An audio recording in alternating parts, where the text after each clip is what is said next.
नमस्कार, आपका बहुत बहुत स्वागत है आरएन टीवी नेशनल में। मैं हूं आपके साथ वर्षा शर्मा और रुक करेंगे देश और दुनिया की तमाम खबरों की ओर। बड़ी खबर है, प्रधानमंत्री नरेंद्र मोदी का असम का दौरा है। 14 फरवरी को पीएम मोदी असम के दौरे पर रहेंगे। हाईवे राष्ट्रस्थित का शुभारंभ करेंगे पीएम मोदी और मुरान ईएलएफ का करेंगे उद्घाटन। इस वक्त की बड़ी खबर हम आपको बता दें, असम के मुख्यमंत्री हेमंत बिस्वा शर्मा ने 14 फरवरी को प्रधानमंत्री के डिब्रूगढ़ दौरे से पहले सुरक्षा और व्यवस्थाओं का विस्तृत रिव्यू किया है। प्रधानमंत्री डिब्रूगढ़ जिले में बता दें कि मोरन चाउबा पर पहली हाईवे इमरजेंसी लैंडिंग स्ट्रिप का उद्घाटन करेंगे। मुख्यमंत्री शर्मा ने अधिकारियों को सभी तैयारियों को पुख्ता करने और जनता की सुरक्षा सुनिश्चित करने के निर्देश दिए हैं।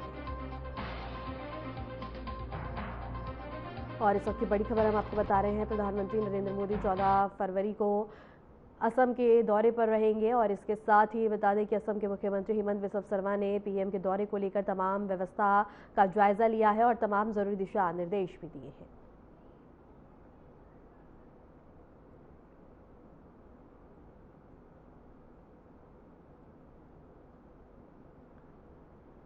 प्रधानमंत्री नरेंद्र मोदी ने 7 लोक कल्याण मार्ग पर केरल के चुने हुए बीजेपी पंचायत सदस्यों, नगरपालिका सदस्यों और निगम सदस्यों से बातचीत की है। इस बैठक का उद्देश्य राज्य में विकास योजना और स्थानीय प्रशासन में सुधार पर चर्चा करना था।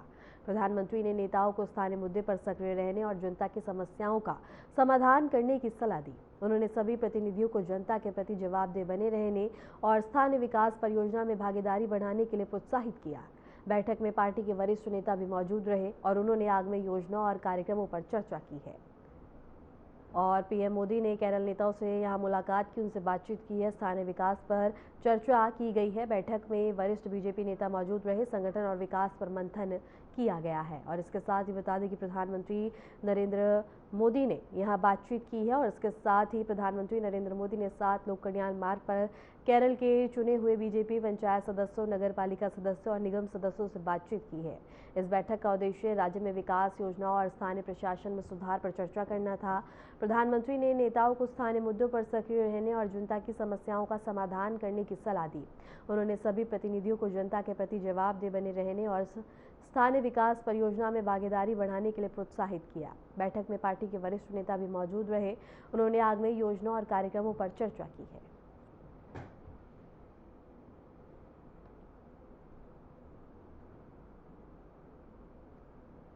प्रधानमंत्री नरेंद्र मोदी ने सोशल मीडिया प्लेटफॉर्म एक्स पर संदेश जारी कर बांग्लादेश के संसदीय चुनाव में निर्णायक जीत पर तारिक रहमान को हार्दिक बधाई दी है। प्रधानमंत्री ने अपने संदेश में कहा कि यह जीत बांग्लादेश की जनता के उनके नेतृत्व पर विश्वास को दर्शाती है। उन्होंने कहा कि भारत एक लोकतांत्रिक, प्रगतिशील और समावेशी बांग्लादेश के प्रति हमेशा प्रतिबद्ध रहेगा। प्रधानमंत्री मोदी ने यह भी कहा कि वह दोनों देशों के भौमिक संबंधों को और भी मजबूत करने और साझा विकास लक्ष्यों को आगे बढ़ाने के लिए साथ मिलकर काम करने के लिए तत्पर हैं। और इसके साथ ही प्रधानमंत्री नरेंद्र मोदी ने सोशल मीडिया प्लेटफॉर्म एक्स पर संदेश जारी कर बांग्लादेश के संसदीय चुनावों में निर्णायक जीत पर तारिक रहमान को हार्दिक बधाई दी। पीएम मोदी ने अपने संदेश में लिखा, यह जीत बांग्लादेश की जनता के उनके नेतृत्व पर विश्वास को दर्शाती है। उन्होंने कहा कि भारत एक लोकतांत्रिक, प्रगतिशील और समावेशी बांग्लादेश के प्रति हमेशा प्रतिबद्ध रहेगा। पीएम मोदी ने यह भी लिखा कि वह दोनों देशों के संबंधों को और मजबूत करने तथा साझा विकास लक्ष्यों को आगे बढ़ाने के लिए साथ मिलकर काम करने के लिए तत्पर हैं।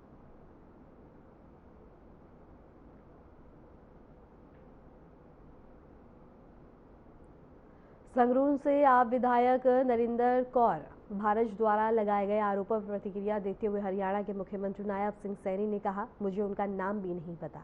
पंजाब के लोग मुझे बुलाते हैं और मैं उनके बुलावे पर ही पंजाब आने का मौका मिलता है। पंजाब के लोग आपसे तंग आ चुके हैं। किसानों को उनकी फसलों का सही मूल्य नहीं मिल रहा, इसलिए पंजाब के लोगों ने उन्हें हटाने का फैसला किया। सीएम सैनी ने इस अवसर पर यह भी कहा कि पंजाब में किसान हितों के मुद्दे पर हमेशा ध्यान दिया जाएगा और सही फैसले लिए जाएंगे।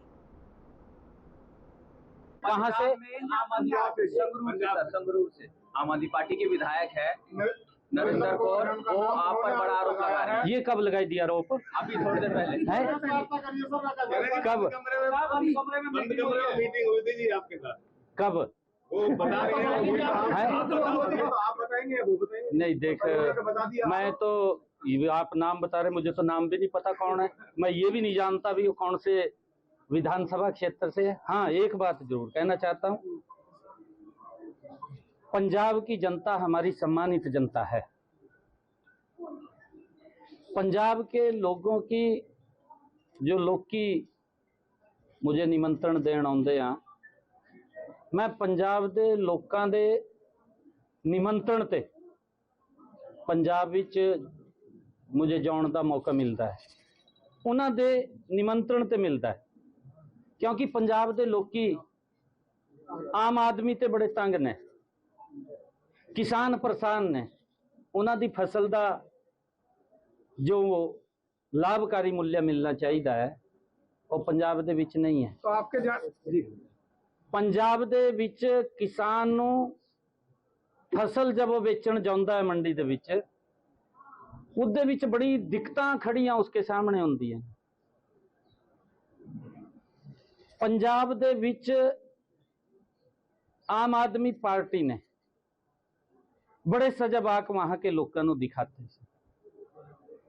पंजाब दे विच अज स्थिति क्या बनी 5 सालां दे विच, क्योंकि 5वां साल चल रहा सी, मात्र 8 महीने 9 महीने का कार्यकाल आम आदमी का बच्चा है।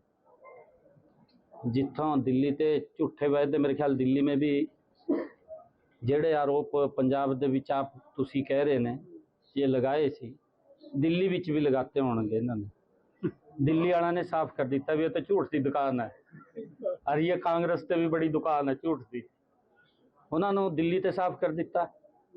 अब पंजाब दे लोगों ने ये मन बना लिता कि आम आदमी नूं इत्थे ते भी साफ करांगे। पंजाब आप जा रहे हो लगातार, तो अब ये नेता भी परेशान होने लगे हैं आपके जाने से वापस, कह सकते हैं? देखिए, मैं एक गल कहना चाहता है कि मैं अपने वल्लों नहीं जा रहा पंजाब। मैं लगातार इस गल दा लगातार कई थां ते मैंने गल बोली सी कि पंजाब साडा घर है। मैं लगातार एक गल बोलदा कि पंजाब साडा घर है, पंजाब दे विच साडी रिश्तेदारियां ने, एक ही घर सी पंजाब। पंजाब दे नाल साडा कोई रिश्ता और नहीं है, साडा खून दा रिश्ता है पंजाब दे नाल, क्योंकि पंजाब से हरियाणा सूबा अलग होया सी, 2 भरा अलग हुए सी, छत भी आज एक ही है, एक ही छत है आज भी बेड़ा एक ही है, 2 बेड़े नहीं है, एक ही बेड़ा है, एक ही छत है। इन्होंने चाहे कांग्रेस पार्टी पंजाब दे विच है, चाहे या आम आदमी दी पार्टी दी सरकार कांग्रेस दे विच आई है, इन्होंने लोगों को वो सजाबाग दिखाते, कांग्रेस ने जिहड़े दिखाए सी आम आदमी ने उहदे बड़े दिखा दिते, परंतु लोगों के हाथ निराशा ही हाथ लगी और लोकी इन्हां सरकार ते बड़े परेशान है। लोकी अज नरेंद्र मोदी जी के नेतृत्व में भारतीय जनता पार्टी की सरकार पंजाब दे विच बनाना चाहते हैं। इन्होंने खरीद फरोख्त की, मैं तो जिहड़ा तुसी ना लिता मैं तो उन्होंने जानता भी नहीं, मैं उसकी कंस्टिचुएंसी नहीं जानता जिहड़ी वो गल कर रही है। अजकल तो सारा का सारा मीडिया का जमाना है। उत्तर प्रदेश के मुख्यमंत्री योगी आदित्यनाथ ने अपने सोशल मीडिया प्लेटफॉर्म एक्स पर पोस्ट कर लिखा है कि उनके सहयोगी और मंत्री स्वतंत्र देव सिंह को जन्मदिन की हार्दिक बधाई। सीएम योगी ने संदेश में कहा कि मेरे सहयोगी मंत्री स्वतंत्र देव सिंह को बधाई। आप सुशासन के संकल्प पथ पर निरंतर अग्रसर रहे। प्रभु श्री राम से आपके उत्तम स्वास्थ्य की कामना। इस अवसर पर मुख्यमंत्री ने स्वतंत्र देव सिंह के स्वास्थ्य और उनके कार्यों की सराहना की है। और इसके साथ ही उत्तर प्रदेश के मुख्यमंत्री योगी आदित्यनाथ ने अपने सोशल मीडिया प्लेटफॉर्म एक्स पर पोस्ट कर उनके सहयोगी और जल शक्ति मंत्री स्वतंत्र देव सिंह को उनके जन्मदिन पर हार्दिक बधाइयां दी हैं। सीएम ने लिखा है कि मेरे सहयोगी मंत्री स्वतंत्र देव को बधाई और आप सुशासन के संकल्प पथ पर निरंतर अग्रसर रहे। प्रभु श्री राम से आपके उत्तम स्वास्थ्य की कामना। और इस अवसर पर मुख्यमंत्री ने स्वतंत्र देव सिंह के स्वास्थ्य और उनके कार्यों की सराहना की है।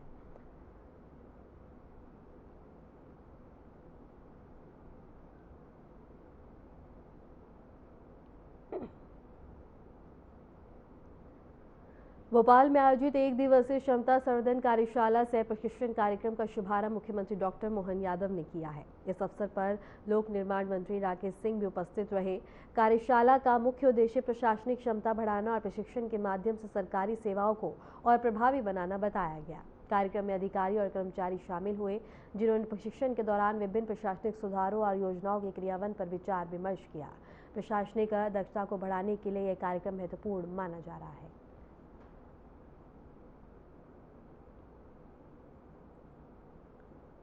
और इसके साथ ही भोपाल में आयोजित 1 दिवसीय क्षमता संवर्धन कार्यशाला सह प्रशिक्षण कार्यक्रम का शुभारंभ मुख्यमंत्री डॉक्टर मोहन यादव ने किया है। इस अवसर पर लोक निर्माण मंत्री राकेश सिंह भी उपस्थित रहे। कार्यशाला का मुख्य उद्देश्य प्रशासनिक क्षमता बढ़ाना और प्रशिक्षण के माध्यम से सरकारी सेवाओं को और प्रभावी बनाना बताया गया। कार्यक्रम में अधिकारी और कर्मचारी शामिल हुए, जिन्होंने प्रशिक्षण के दौरान विभिन्न प्रशासनिक सुधारों और योजनाओं के क्रियान्वयन पर विचार विमर्श किया। प्रशासनिक दक्षता को बढ़ाने के लिए यह कार्यक्रम महत्वपूर्ण माना जा रहा है।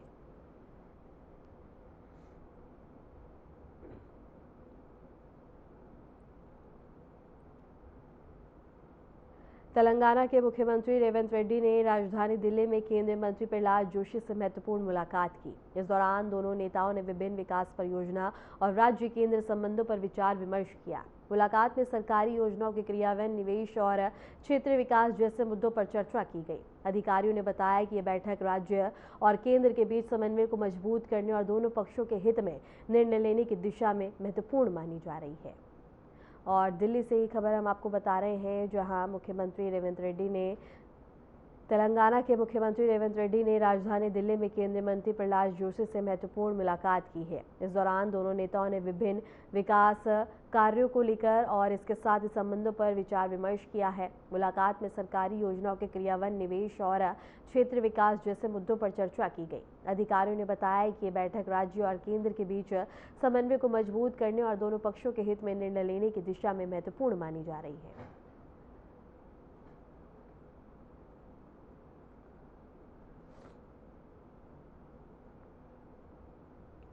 दिल्ली विधानसभा अध्यक्ष वीरेंद्र गुप्ता ने दिल्ली विश्वविद्यालय में आयोजित साहित्य महोत्सव में दिल्ली विधान हॉस्टल का उद्घाटन किया है। इस अवसर पर छात्रों और शिक्षकों ने भाग लिया और विधायिका से संबंधित जानकारी और साहित्य सम्मान का अवलोकन किया। स्टॉल का उद्देश्य युवाओं में लोकतांत्रिक संस्थाओं के महत्व और विधायिका की प्रक्रियाओं के प्रति जागरूकता बढ़ाना बताया गया है। और दिल्ली से ये खबर हम आपको बता रहे हैं, जहां दिल्ली विधानसभा अध्यक्ष वीरेंद्र गुप्ता ने दिल्ली विश्वविद्यालय में आयोजित साहित्य महोत्सव में दिल्ली विधान स्टॉल का उद्घाटन किया है। इस अवसर पर छात्रों और शिक्षकों ने भाग लिया और विधायिका से संबंधित जानकारी और साहित्य सम्मान का अवलोकन किया है। स्टॉल का उद्देश्य युवाओं में लोकतांत्रिक संस्थाओं के महत्व और विधायिका की प्रक्रियाओं के प्रति जागरूकता बढ़ाना बताया गया है।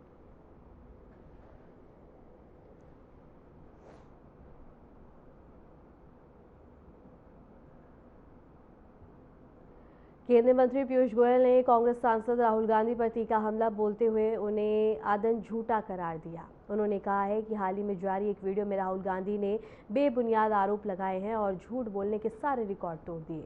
पीयूष गोयल ने आरोप लगाया कि राहुल गांधी अपनी नकली बातों से देश के किसानों को गुमराह करने और उन्हें भड़काने की कोशिश कर रहे हैं। उन्होंने कहा कि केंद्र सरकार और विशेष रूप से प्रधानमंत्री नरेंद्र मोदी हमेशा किसानों के हितों के प्रति संवेदनशील रहे हैं और उनकी खुशहाली सुनिश्चित करना सरकार की प्राथमिकता है। पीयूष गोयल ने हाल ही में अमेरिका के साथ हुए ट्रेड डील का जिक्र करते हुए कहा, इस समझौते में भारतीय किसानों के हितों को सबसे पहले रखा गया और पूरी तरह सुरक्षित किया गया।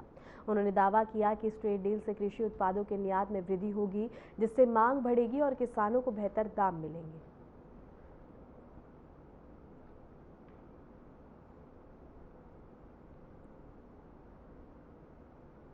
और केंद्रीय पीयूष गोयल ने कांग्रेस सांसद राहुल गांधी पर तीखा हमला बोला है। उन्होंने राहुल गांधी को झूठा करार दिया। उन्होंने कहा कि हाल ही में जारी एक वीडियो में राहुल गांधी ने बेबुनियाद आरोप लगाया और झूठ बोलने के सारे रिकॉर्ड तोड़ दिए। पीयूष गोयल ने आरोप लगाया कि राहुल गांधी अपनी नकली बातों से देश के किसानों को गुमराह करने और उन्हें भड़काने की कोशिश कर रहे हैं। उन्होंने कहा कि केंद्र सरकार और विशेष रूप से प्रधानमंत्री नरेंद्र मोदी हमेशा किसानों के हितों के प्रति संवेदनशील रहे हैं और उनकी खुशहाली सुनिश्चित करना सरकार की प्राथमिकता है। पीयूष गोयल ने हाल ही में अमेरिका के साथ हुए ट्रेड डील का जिक्र करते हुए कहा, इस समझौते में भारतीय किसानों के हितों को सबसे पहले रखा गया और पूरी तरह सुरक्षित किया गया। उन्होंने दावा किया कि इस ट्रेड डील से कृषि उत्पादों के निर्यात में वृद्धि होगी, जिससे मांग बढ़ेगी और किसानों को बेहतर दाम मिलेंगे।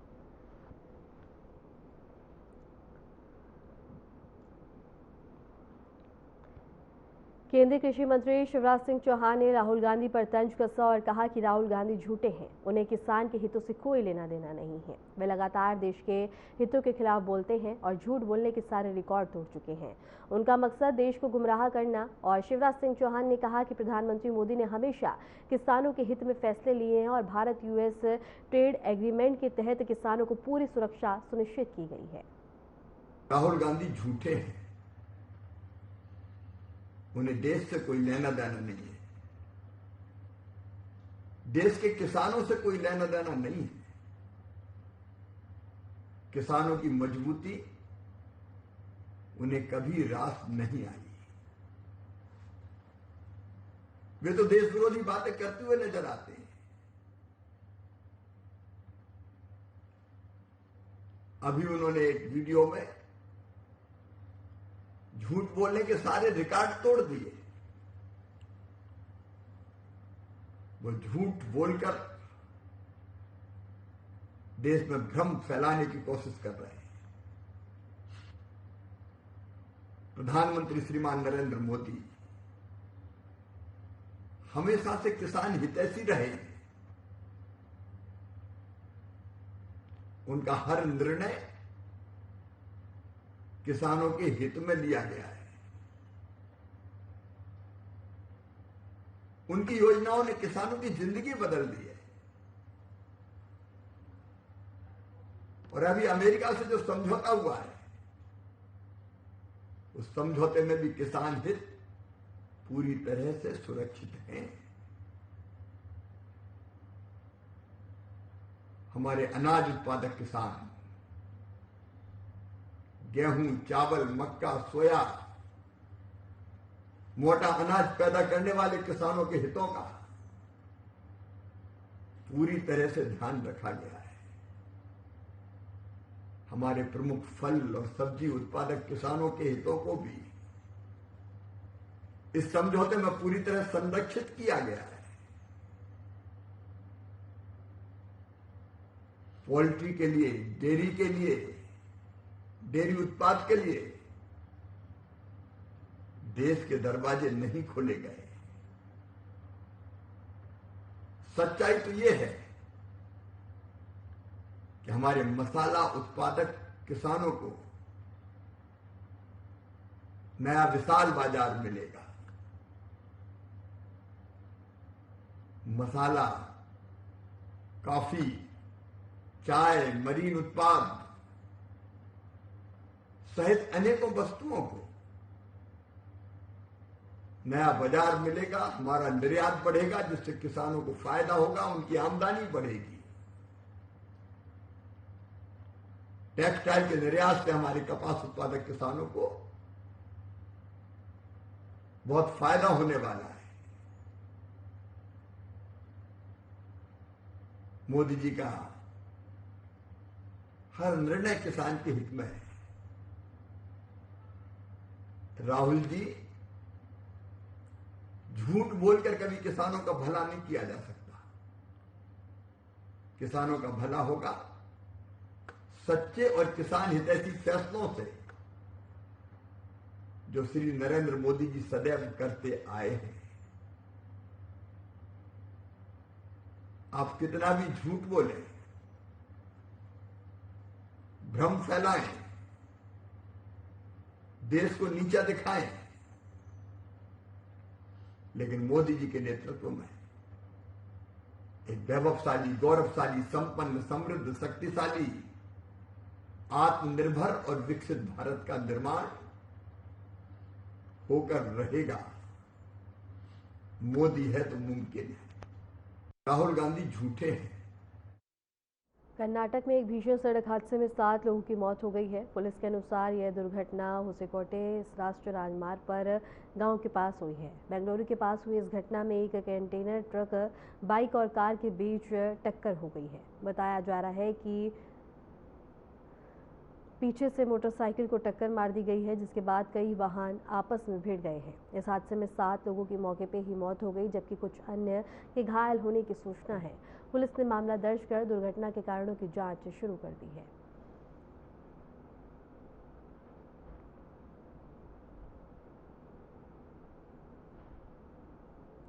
दिल्ली के उस्मानपुर इलाके में दिल्ली पुलिस की क्राइम ब्रांच शकरपुर टीम और बदमाशों के बीच हिंसक मुठभेड़ हुई है। जानकारी के अनुसार मेरठ के असद गैंग का लीडर अपने साथियों के साथ उस्मानपुर आने वाला था।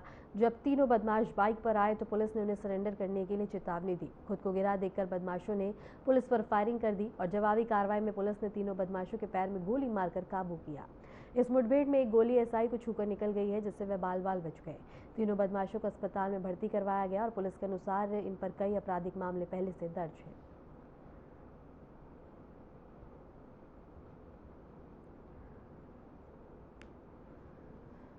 और इसके साथ ही दिल्ली के उस्मानपुर इलाके में दिल्ली पुलिस की क्राइम ब्रांच शकरपुर टीम और बदमाशों के बीच हिंसक मुठभेड़ हुई है। जानकारी के अनुसार मेरठ के असद गैंग का लीडर अपने साथियों के साथ उस्मानपुर आने वाला था। जब तीनों बदमाश बाइक पर आए तो पुलिस ने उन्हें सरेंडर करने के लिए चेतावनी दी।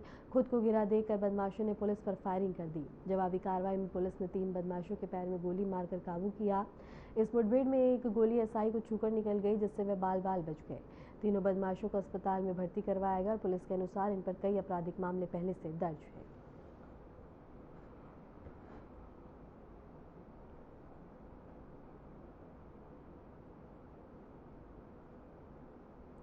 गुरुग्राम में एक बैंकेट हॉल में भीषण आग लग गई है, जिससे हॉल पूरी तरह जलकर खाक हो गया। आग इतनी तेज थी कि आसपास के लोगों को सुरक्षा के लिए हटाना पड़ा है। फायर ब्रिगेड की टीम ने मौके पर पहुंचकर घंटों की मशक्कत के बाद आग पर काबू पाया। शुरुआती जांच में किसी के हाथाहाथ होने की खबर नहीं मिली है।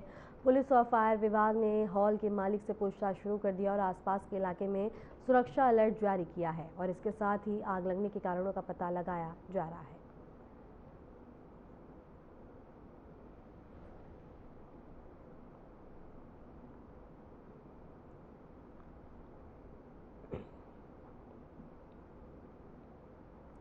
मुंबई में स्थित बता दें कि नेवल डाइकॉट की वेस्ट में अचानक से भीषण आग लगने से कुछ समय के लिए अफरा तफरी का माहौल बन गया। यह परिसर भारतीय नौसेना के नियंत्रण में है। आग लगने की सूचना मिलते ही दमकल विभाग की कई गाड़ियां तुरंत मौके पर पहुंची और राहत बचाव कार्य शुरू किया। अधिकारियों ने बताया है कि आग लगने के कारणों का भी स्पष्ट पता नहीं चला है। तकनीकी टीम और संबंधित जांच एजेंसियां मौके का निरीक्षण कर रही हैं और समान सुरक्षा व्यवस्थाओं की भी जांच की जा रही है।